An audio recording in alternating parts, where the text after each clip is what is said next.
Depois a Márcia volta para cantar mais uma para encerrarmos aqui. Mas vamos à palavra de Deus. O livro é de Juízes, o capítulo é o 6. É o que nós vamos trazer a vocês neste momento pelo Espírito Santo de Deus. Juízes capítulo 6, nós vamos ler alguns versículos de Juízes capítulo 6. Quem está comigo, diga amém. Muito bem. Juízes capítulo 6, a partir do verso 11. Semana poderosa para as nossas vidas, de fortalecimento, para entendermos a visão de que Deus tem para nós. Juízes capítulo 6, verso 11, diz assim: Então veio o anjo do Senhor e assentou-se debaixo do carvalho que está em Ofra, que pertence a Joás, a Bizerita. E Gideão, seu filho, estava malhando trigo no lagar, para pôr a salvo dos midianitas. Então o anjo do Senhor lhe apareceu e lhe disse: O Senhor é contigo, homem valente. E respondeu-lhe Gideão: Ai, meu Senhor, se o Senhor é conosco, por que nos sobreveio tudo isso, ou seja, todo este mal? E que é feito de todas as suas maravilhas que os nossos pais contavam, dizendo: Não nos fez o Senhor subir do Egito? Porém agora o Senhor nos desamparou e nos entregou nas mãos dos midianitas. Então se virou o Senhor para ele e disse: Vai nessa tua força e livra Israel da mão dos midianitas. Porventura não te mandei eu? E ele lhe disse: Ai, meu Senhor, como que livrarei Israel? Eis que a minha família é a mais pobre em Manassés, e eu o menor na casa do meu pai. Tornou-lhe o Senhor: já que estou contigo, ferirás os midianitas como se fossem um só homem. E ele respondeu: Se agora achei graça diante dos teus olhos, dá-me um sinal de que és tu, Senhor, que eu volte e traga a minha oferta e a deponha perante ti. E respondeu ele: Esperarei até que voltes. Amém. Espírito Santo, fale conosco. Que tempo bom de adoração, que tempo bom de estar na tua presença, cantando, louvando, recebendo, ó Deus, louvores proféticos para as nossas vidas, para a edificação da nossa alma, do nosso espírito.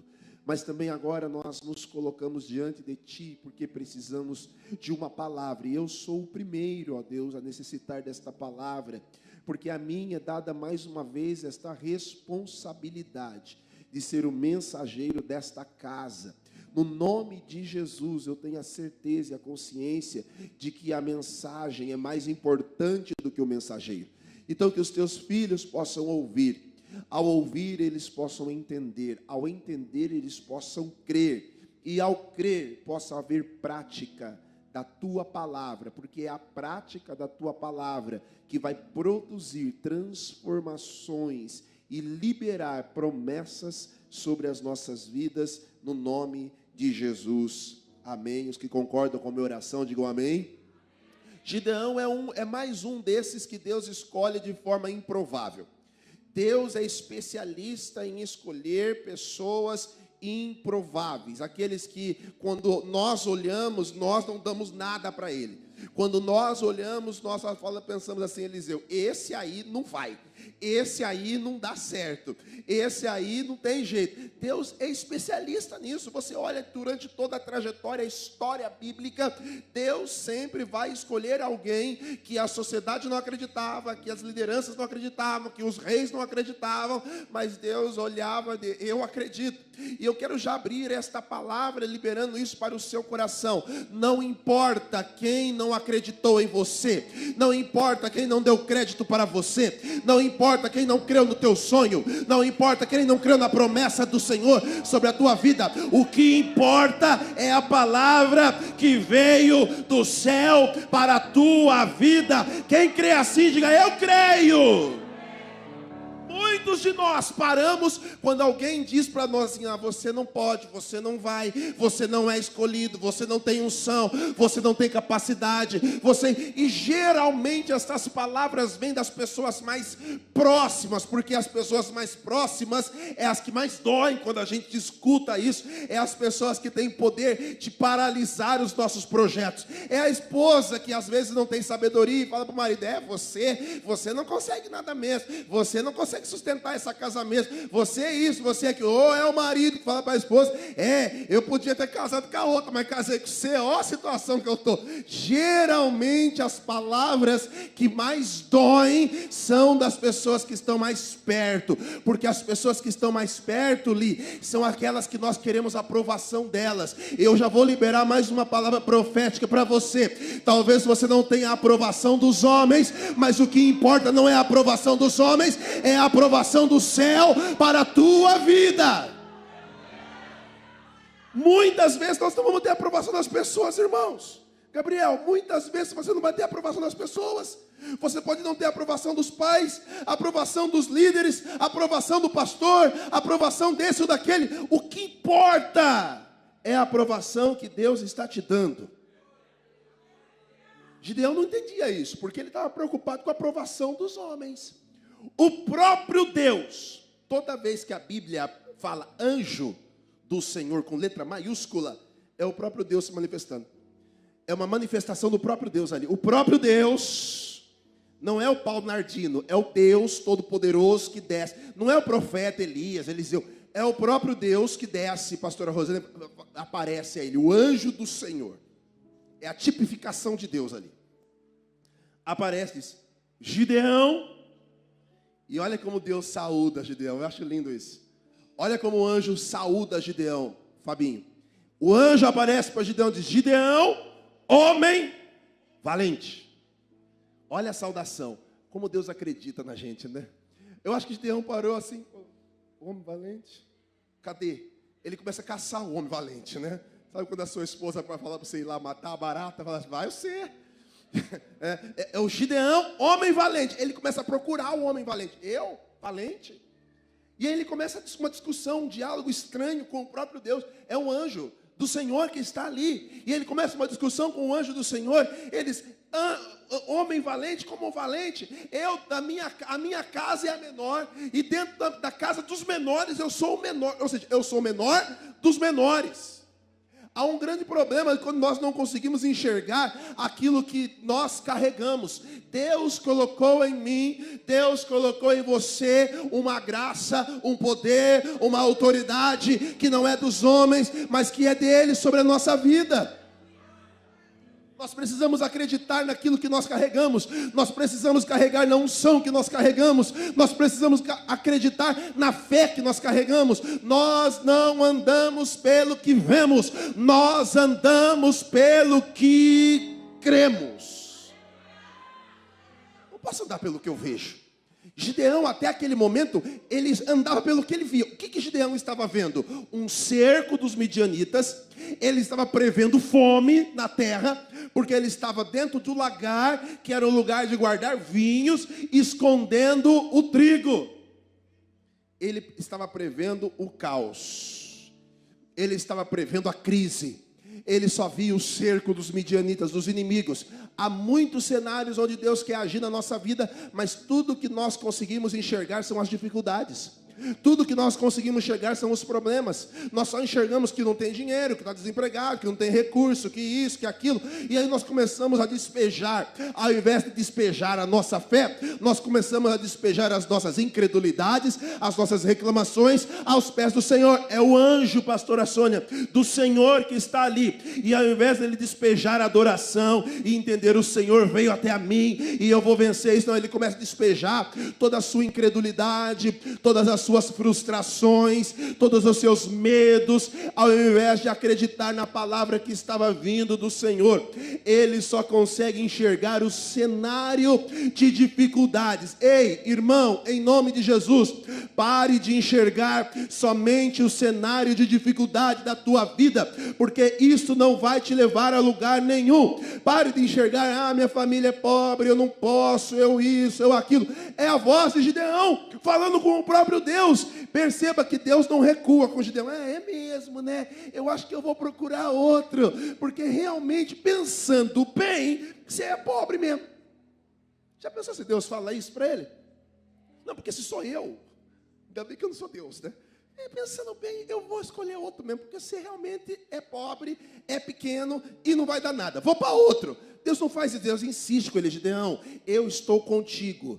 Em outras palavras, Deus está falando assim, Vanessa, eu não perguntei se você é pobre, eu não perguntei o que você tem, estou pedindo dinheiro para você, eu não perguntei o seu tamanho, eu não perguntei as tuas forças, eu estou dizendo que eu sou contigo. Deus não está preocupado com o que você tem, Deus não está preocupado com o seu tamanho, Deus não está preocupado com a sua conta bancária, Deus não está preocupado com as suas credenciais, Ele está dizendo apenas assim para mim e para você, eu sou com você e você vai vencer este inimigo que se apresenta hoje. Só quem crê nesta palavra. Não importa. Pare de justificar. Deus deu a palavra, eu sou com você, eu vou fazer, vai acontecer. Tudo que Gideão precisava naquele momento era fazer, eu recebo, eu creio. Mas muitos de nós paralisamos porque fomos rotulados como improváveis, fomos rotulados como aqueles que não dá certo, e tudo que nós conseguimos enxergar são as nossas dores. E aí quando Deus fala que é com Ele, Ele fala assim, mas se o Senhor é mesmo, por que eu estou vivendo isso aqui? Por que eu estou vivendo essa dificuldade? Por que eu estou passando por esse problema? Porque há pessoas que acham que o fato deles estarem num problema ou estarem vivendo uma crise, pastor, não quer dizer que Deus não está com ele. Não é, escute, entenda isso, pelo amor de Deus. Tem gente que acha que sinal de que Deus está com a gente é só quando está dando tudo certo. Porque, pensa assim, Guga, a pessoa pensa assim, está dando tudo certo, quer dizer que Deus está comigo. Está dando tudo errado, quer dizer que Deus não está. Deixa eu dizer algo para você. Existem coisas na nossa vida que são provas. Deus prova. Existem coisas na nossa vida que são consequências.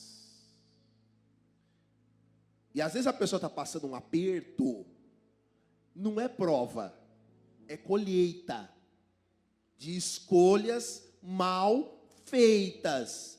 E aí ela quer culpar Deus das escolhas mal feitas que ela fez. Existem coisas que Deus está provando mesmo. Deus prova, Deus aperta, Deus quer colocar você num caminho, num destino dele, num propósito dele. Aí Deus faz os seus caminhos. Ok? Agora existem coisas que são consequências das suas decisões e escolhas. Então quando você está colhendo uma consequência de uma má decisão, de uma má escolha na sua vida, não tem o que fazer, irmão. Não tem o que fazer. O que você precisa fazer quando você está colhendo? Primeiro, reconhece. Primeira coisa que você não fica, porque o Senhor me abençoa, olha o que está acontecendo, olha isso, Deus não existe. Pare com isso. Primeira coisa, quando é colheita, reconheça. Tenha consciência, reconheça. Quando você reconhece e é humilde, é Crônicas. Se o meu povo, que se chama pelo meu nome, se humilhar, e orar, e me buscar, e se converter dos seus maus caminhos, então eu, o Senhor, ouvirei dos céus. Colheita, a única coisa que a gente pode fazer quando a gente tomou uma decisão errada, pastor Paulinho, e está vivendo uma colheita, a única coisa que a gente pode fazer é se humilhar diante de Deus e pedir misericórdia. A oração tem que ser essa: Senhor, eu sei que eu errei, eu sei que eu tomei uma decisão precipitada, eu sei que eu fiz uma escolha precipitada, mas me ajude, O Senhor é rico em misericórdia. Tenha misericórdia e abrevia este tempo de colheita. E eu me comprometo que nas próximas decisões eu vou orar mais. Eu vou buscar mais discernimento, eu vou buscar mais sabedoria. Um monte de gente reclama de problema financeiro. Problema financeiro geralmente é colheita. Pouco devorador e muita colheita. Porque crente que tem problema financeiro tem a mania, pastor Eliseu, fala, é o devorador, é o devorador, é o devorador. Tem coisa que é o devorador. Tem coisa que é colheita. Não foi o devorador que estourou o cartão de crédito, foi você. Não foi o devorador que comprou um carro na hora que não era para comprar, foi você. Não, mas o devorador, pastor, não é o devorador. É colheita. Tem coisa que é colheita, tem coisa que é o devorador. Não estou tirando toda a culpa do devorador, não, tá? Tem coisa que realmente é o devorador. Mas a gente sabe daí. A gente sabe quando é espiritual e quando é consequência. Só que nós não queremos, nós queremos tacar toda a culpa no devorador. É mais fácil, né? Do que ter autorresponsabilidade. Só que quando você coloca toda a culpa no devorador, você vai viver num ciclo assim, ó, toda vez. Você nunca vai sair, porque você não aprende. Você não aprende que foi você que fez uma escolha ruim, você saiu do emprego na hora errada, você não se qualificou, não estudou para ter aquele cargo que caiu no seu colo e você não tinha as condições para ele. Então é colheita, não é devorador. Quem está entendendo, diga amém. Importante. Eu sei quando é colheita na minha vida, de escolhas ruins, e eu sei quando é o inimigo agindo. E quando é o inimigo, meu, é tão mais fácil. Sabia? Quando é o inimigo, Vladimir, é mais fácil. Porque a Bíblia fala assim, resisti ao diabo, e ele fugirá de vós. O diabo é fácil, o devorador é fácil você repreender. Começa a dizimar de verdade. Você vai ver se o devorador não vai embora da sua vida. Ele vai. Malaquias, o profeta, diz, e por vossa causa repreenderei o devorador, para que não vos consuma o fruto da terra, e a vossa vide, o seu trabalho não será estéril, diz o Senhor. Se é devorador, fácil, Reinaldo, só repreender. Se é colheita, tem que corrigir, tem que ajustar. Nós, cristãos, crentes, né, como eu gosto de falar, gostamos de espiritualizar o que não é espiritual. Não espiritualize aquilo que não é espiritual. Se organize. Aproveita e dá um toque no irmão. Fala assim, ó, se organiza, tá, irmão? Fala para ele. Se organize, querido. Senão as coisas não vão acontecer, não vai dar certo. Gideão está diante de uma grande oportunidade. Deus está chamando ele. E ele agora tem a oportunidade de se apresentar. E ele vai se apresentar ao Senhor. É um chamado dele. Deus está chamando ele para uma grande batalha. Mesmo ele sendo improvável, mesmo ele sendo alguém desprezável aos seus próprios olhos, mas Deus estava trazendo ele para um grande desafio.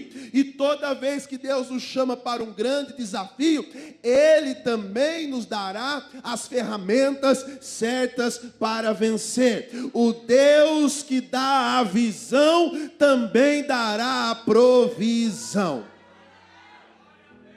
Se Deus deu a visão, Márcia, se Deus deu a visão para ir para tal lugar, para ir para a Europa, para fazer, para lançar, para gravar, pode ficar tranquilo, Ele mesmo dará a provisão.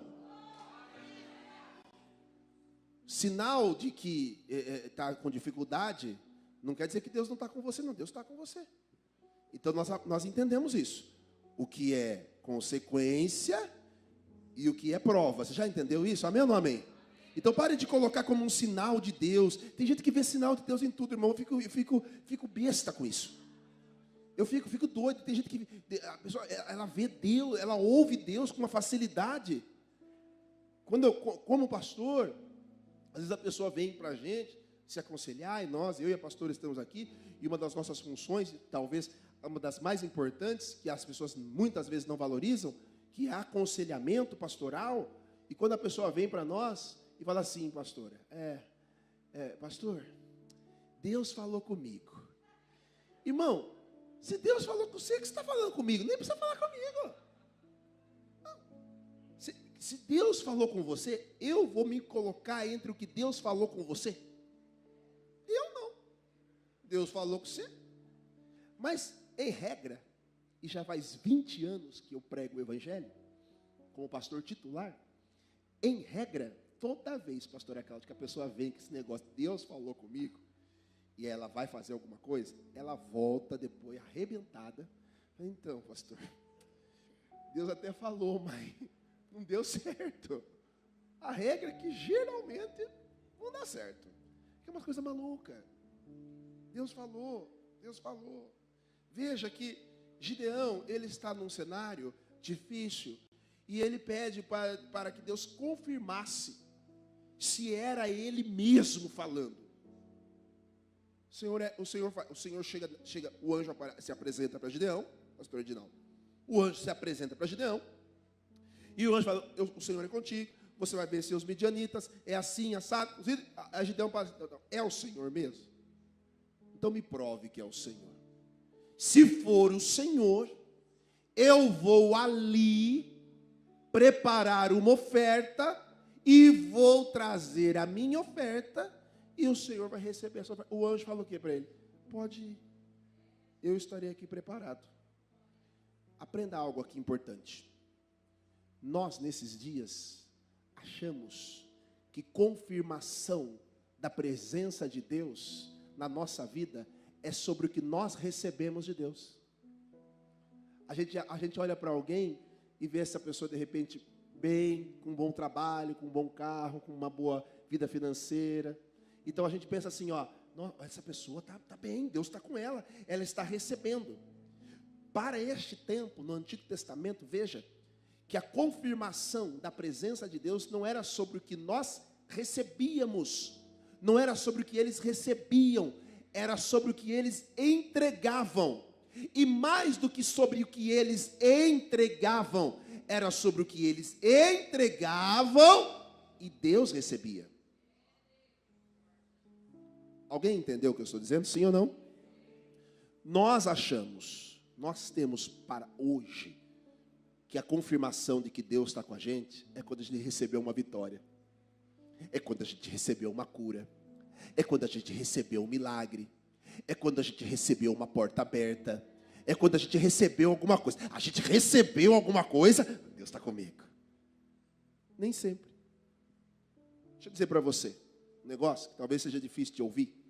Não é porque está dando certo que está certo.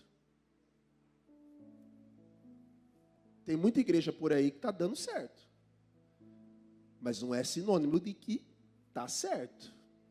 Nós temos uma métrica errada nesse conceito.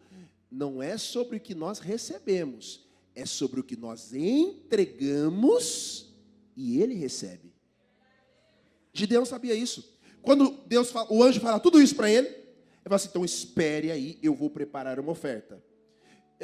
Vamos sair um pouquinho de Gideão, vamos entender bem isso que é importante que eu estou dizendo para você. É muito importante. Vamos para Caim e Abel. Vamos lá em Caim e Abel. Quantos se lembram de Caim e Abel? Ninguém. Quantos se lembram de Caim e Abel? Quem matou quem? Ah, bom, a gente sempre erra, né? Caim matou Abel. E Caim matou Abel por quê? Inveja do quê? Da oferta. Mas os dois entregaram a oferta. Mas um Deus recebeu e o outro Deus rejeitou. Não é sobre o que nós recebemos, é sobre o que nós entregamos e Ele recebe. Gideão sabia isso. Senhor, o Senhor é comigo, então eu preciso que o Senhor receba a minha oferta, eu preciso que o Senhor receba. Então veja, Caim mata Abel porque a oferta de Abel foi recebida pelo céu. Aquilo que Abel entregou foi recebido pelo céu. Vamos mais, para que você entenda bem isso. A Bíblia fala que Elias ou Eliseu lutou com os profetas de Baal. Elias lutou com os profetas de Baal, foi o seu irmão, não foi você. Veja, Elias está lutando com os profetas de Baal, e os profetas de Baal estão lá entregando sacrifícios, e fazendo, e se cortando, e se matando. E Baal não responde, não recebe. Elias prepara o altar, limpa o altar, coloca um sacrifício no altar, e aí Deus recebe. A Bíblia diz que o que Deus recebia chegava como incenso, como aroma suave. E quando Deus recebia a oferta, o que acontecia? No caso de Elias foi visível.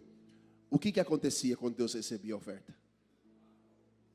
O que caía do céu? Fogo.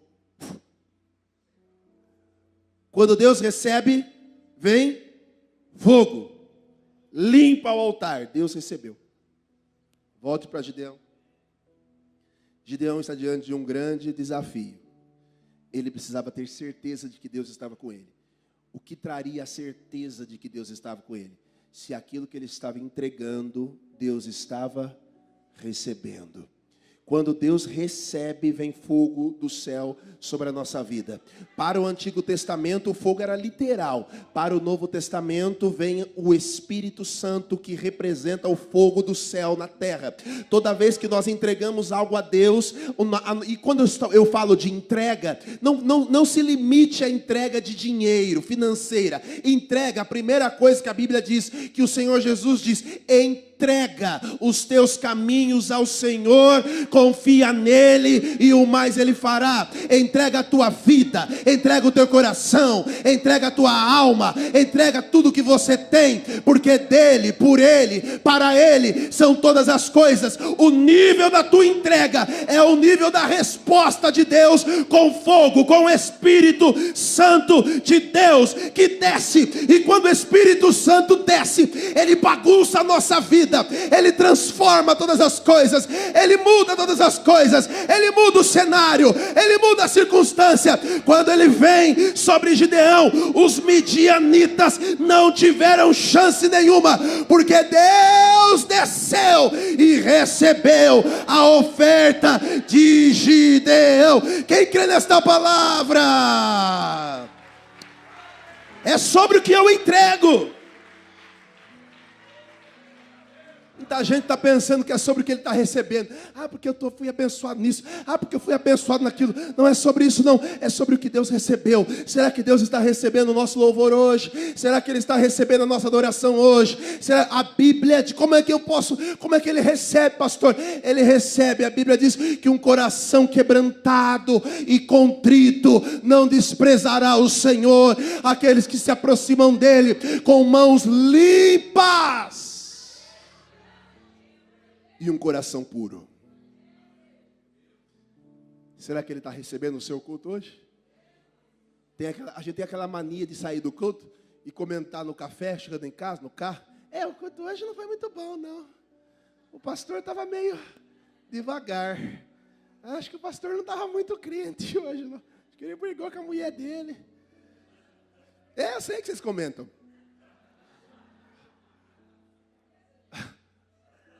Não é sobre o meu culto, é sobre o seu. O pastor pode estar frio, ouso dizer desviado. Pode, ué. Ou não pode? Pode. E ainda assim o seu culto ser poderoso. Porque é sobre a sua entrega, não é sobre a minha. Eu tenho que vir aqui preparado para entregar também. E Deus receber e responder com fogo. Mas se eu não estiver preparado para entregar, a minha entrega for ruim, a sua for poderosa, ainda assim ele desce e responde com fogo. Pastor, prova, Samuel e Eli. Não é? Eli estava desviado, mas o culto de Samuel estava acontecendo no quarto dele. Eli não estava entregando mais nada. Deus não descia mais para Eli, porque Deus não estava recebendo o que ele estava entregando. Mas Samuel estava lá, entregando, orando. Eu não sei o que Samuel estava fazendo lá no quarto dele, mas ele estava entregando alguma coisa para Deus. Ele estava entregando o coração dele para Deus. Ele estava entregando a oração. Aí Deus descia e falava: Samuel, Samuel. E o Samuel ainda meio inexperiente, não sabia o que está acontecendo. Quem que está me chamando? Aí o Samuel corria lá e batia no quarto do Eli. Ô, meu profeta, você me chamou. Olha que interessante isso, que Samuel confundia a voz de Deus com a voz do seu profeta. Por quê? Porque ele estava acostumado a ouvir Deus falando através do seu profeta. Quando você tem pastor, quando você tem líder espiritual e você crê na palavra do profeta, você sabe que a palavra que sai do altar é a palavra de Deus para a sua vida. Samuel confunde a voz de Deus com a voz do profeta desviado. Deus não descia mais para Eli, porque ele já não recebia mais o que ele estava entregando. Deus não descia mais para Saul. Lembra que Saul se ensoberbeceu, falando, né? E Saul vai brigar com quem? A única pessoa que ele não podia brigar, com o profeta. É uma bobagem brigar com o profeta, irmão. Ele vai brigar com o profeta. E o profeta, no caso, o profeta de Saul, era o próprio Samuel. Saul vai brigar com Samuel. E fala assim, quer saber? Olha o que Saul faz. Está lá a Bíblia, vai ler lá. Está lá.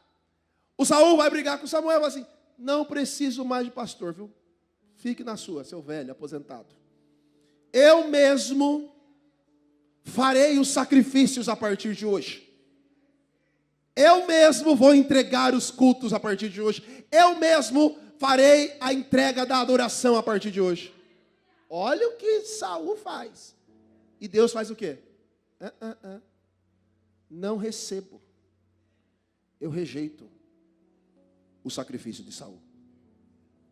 E Samuel era pastor. Irmão, e pastor gosta de ovelha. Por mais que ela dê trabalho, o Samuel, ele vai atrás do Saul e fala, Saul, pelo amor de Deus, Saul, eu te ungi rei. O Senhor te escolheu. Cabeça dura. E Samuel está tentando recuperar Saul. Ó, Samuel, coração de pastor, tentando recuperar o Saul. A gente faz isso, irmão. Tem gente que dá trabalho, vai embora, vai para o bar, a gente vai atrás, a gente liga. Vai, meu irmão, pelo amor de Deus, não faça isso. Volte para Jesus. Fique aqui, você era um diácono, você fazia. Pare com isso. Volta para sua mulher. A gente faz isso. É o Samuel tentando recuperar o Saul. Deus se irrita com Samuel. Olha o que Deus fala para Samuel. Por que você ainda poupa aquele que eu já rejeitei? Samuel tinha paciência. Deus perdeu a paciência com Saul, porque ele já não recebia mais a adoração. Não é sobre o que você tem. E Saul tinha muito. Era o rei de Israel. Ele se gabava de suas conquistas e de sua posição. E Deus o rejeitou. Não é sobre o que você tem. Você pode ter muita coisa aí e Deus já ter rejeitado o teu coração. É sobre o que você está entregando. Se você está entregando o seu coração, irmão, Deus recebeu ele. Se Deus recebeu, irmão, o Espírito vem. E quando o Espírito vem, não há midianitas, não há inimigos, não há problemas, não há perseguições. Quando Deus, irmão, se o Senhor se agradar de você, irmão, se o Senhor se agradar da sua vida, se o Senhor se agradar da tua adoração, se o Senhor achar graça em você, Ele pega você da onde você estiver, desprezado, humilhado, improvável, mas se o Senhor te achar, pode ficar tranquilo, a única pessoa que você precisa agradar é a Deus. Se você estiver agradando a Deus, Ele busca você, traz você para o centro da vontade dEle, te honra, te abençoa, e você vai dar a Ele toda a honra e toda a glória pelas vitórias que chegarão na tua vida. Em nome de Jesus, quem crê nesta palavra, recebe aí, meu irmão. Resumo, e eu fecho. Ele trouxe a oferta. Deus recebeu a oferta. Deus tirou todos os incrédulos. Ele tinha um exército de 33 mil homens. Sobraram 300. E com os 300, não sobrou nenhum midianita. Porque não importa quem está contra você. O que importa é quem está com você. E a Bíblia diz: se Deus é por nós, quem será contra nós? Que a nossa adoração, que o nosso nível de entrega hoje, olha o teu coração e começa a entregar o teu coração para Ele. Olha a tua alma e começa a entregar a tua alma para Ele. Começa a entregar tudo para Ele. Ah, pastor, eu não consegui entregar algumas áreas da minha vida. Começa a entregar. Começa a entregar. Começa a limpar o altar e vai entregando. Vai pedindo: Senhor, recebe. Recebe a minha adoração. Recebe a minha vida. Recebe a minha família. Recebe os meus bens. Tudo que tenho. Tudo que sou. Eu entrego ao Senhor. Ah, Espírito, não é sobre não falhar, irmãos. Há muitas pessoas que não entendem o que Deus tinha com Davi, porque Davi pecava, mas ele tinha um poder de entrega, ele tinha um poder de arrependimento. E toda vez que há uma entrega verdadeira, toda vez que há uma entrega verdadeira no altar, o Espírito vem, o fogo desce, a vida muda, o casamento muda, tudo transformado pelo poder do fogo que desce na tua